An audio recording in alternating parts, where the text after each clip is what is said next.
Panginoon, alam kong darating ang mga idinadasal ko sa iyo. Panginoon, salamat sa lahat ng mga blessings mo na ibinibigay sa amin. Salamat sa patuloy mong pagbibigay ng pag-aalaga sa amin. Ang araw-araw na kasama ka ay ang araw-araw na alam namin na we will be provided, Lord.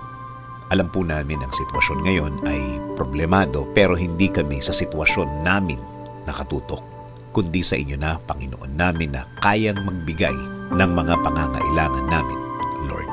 Ikaw na laging tumutulong sa amin, Lord.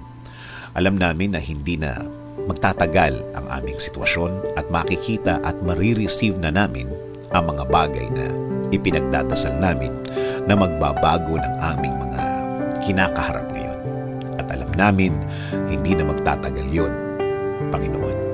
Hindi rin kami padadaya sa aming nakikita, sa mga sinasabi ng iba na hindi na magagawa ng paraan at wala ng solusyon ang aming mga problema.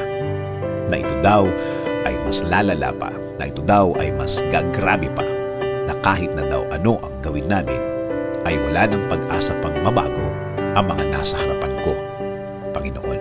Kung salita lang nila ang aming pakikinggan, kung mga sinasabi nila ang aming iisipin, Lord, para ko lang pinahina ang faith ko sa inyo, Lord. Pangako po, sa inyo lang po kami maniniwala at magtitiwala. Kayo po ang magiging laman ng aming mga puso at isipan.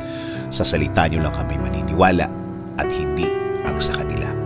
Kaya ngayon, Panginoon, ngayon pa lang, salamat na po sa inyong mga naibigay sa amin. Salamat po sa mga provision mo sa amin. Salamat na sa mga biyaya na ibibigay ninyo, Lord. Kasama din po ng pasasalamat ng mga ibibigay ninyo sa akin at sa amin, Panginoon.